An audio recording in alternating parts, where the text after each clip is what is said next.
So section 4 is again about language, and it really reflects the background of all of the rules and the definitions we use. So we need to talk a little bit about this language and how we manipulate it to determine if things are true and false. So the first thing we're going to talk about is a conditional. And a conditional is going to be an if-then statement. So if I clean my room, then I can go out tonight. These can be determined if they're true and false, and we can determine and create definitions and rules that have to be true in every situation. So we talk about the hypothesis is the if part of the statement, and the conclusion is the then part. So this is going to be important when we are talking about manipulating these and changing up their formats. As always with geometry, the notation is really important. And so our base notation is this P implies Q. The way we can read that, or the way you might see it in text, is all of these different ways. If P, then Q, every P is a Q, P implies Q, and P only if Q. And of course, this is going to be our hypothesis, and this Q is going to be our conclusion. And that's important when we start talking about the different formats and forms that we can derive from a conditional. So the first form that we can derive, well, first we'll talk about a counterexample.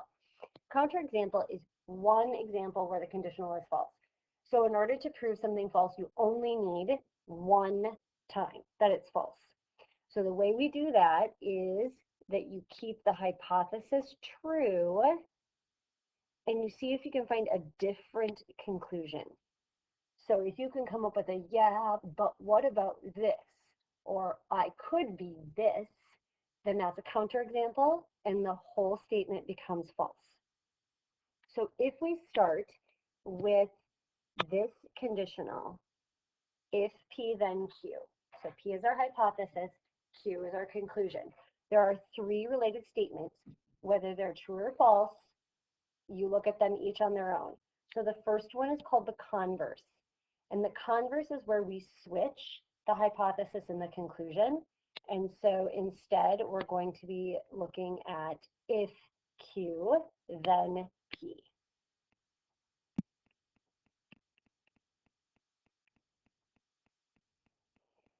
The inverse, we're going to negate, which means the opposite. We're going to add not. And this will say if not P, then not Q.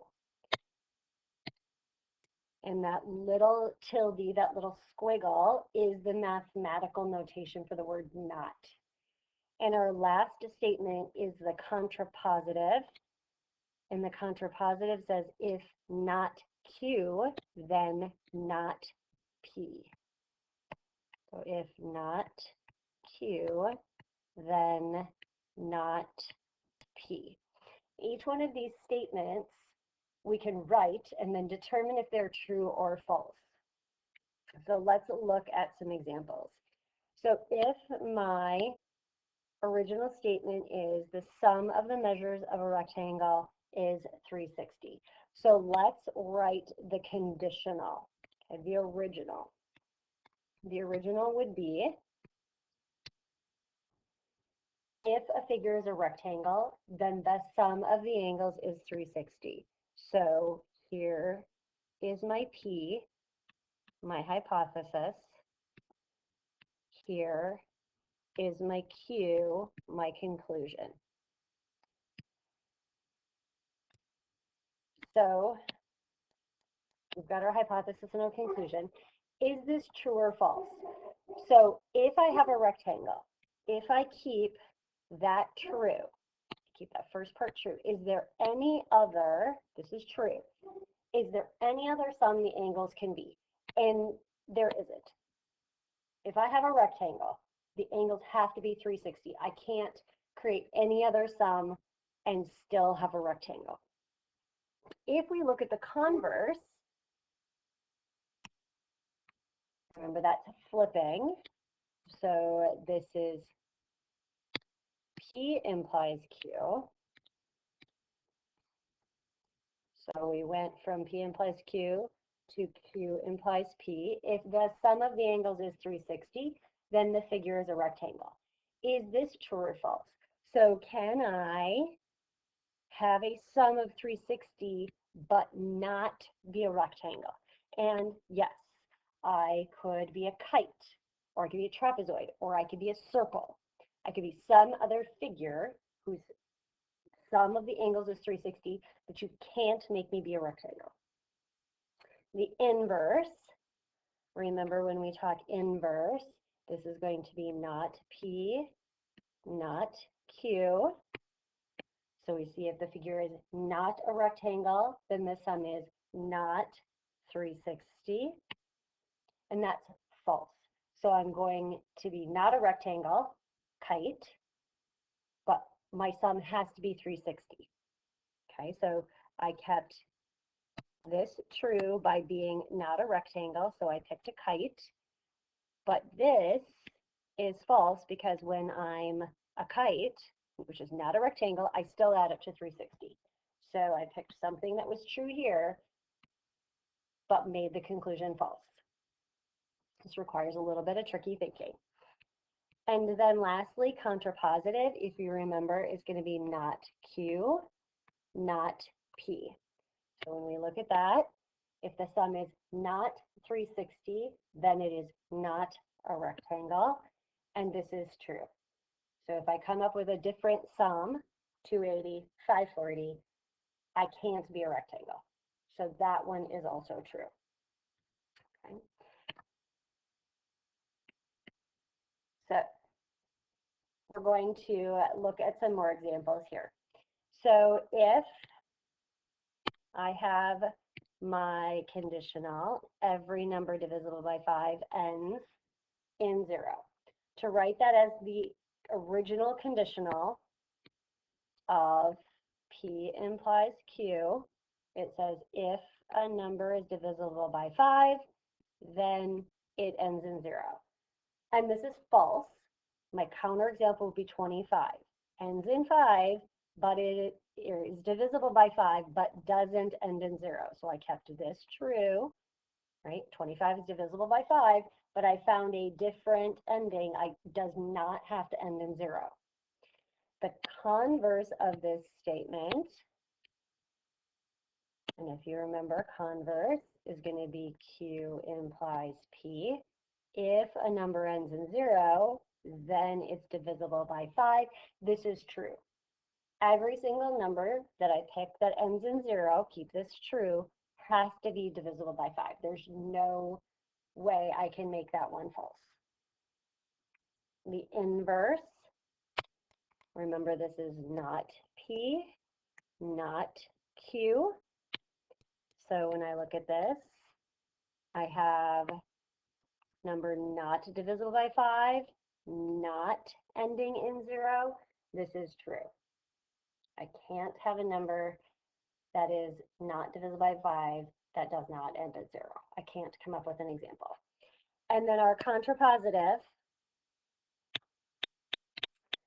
is our not Q, not P. So a number does not end in 0, not divisible by 5. This is false. My counterexample is 25. It doesn't end in 0, so that part's true. I keep this part true, but I come up with a different, I make this conclusion false. Keep my hypothesis true, make my conclusion false. If we look at another example quick, cats are four-footed animals. So the conditional, P implies Q. If an animal is a cat, then it has 4 feet. Sometimes we have to put these like generic placeholders, a figure, a shape, an animal, a thing, to make the sentence work. So if I have a cat, it has 4 feet. Barring some tragic farm accident, yes, cats have 4 feet. Converse, Q implies P. If an animal has 4 feet, then it is a cat. Well, that's false. I can make lots of animals that have 4 feet, like a dog, but I don't have to be a cat. You bring me something with 4 feet, it doesn't have to be a cat. I can come up with a counterexample.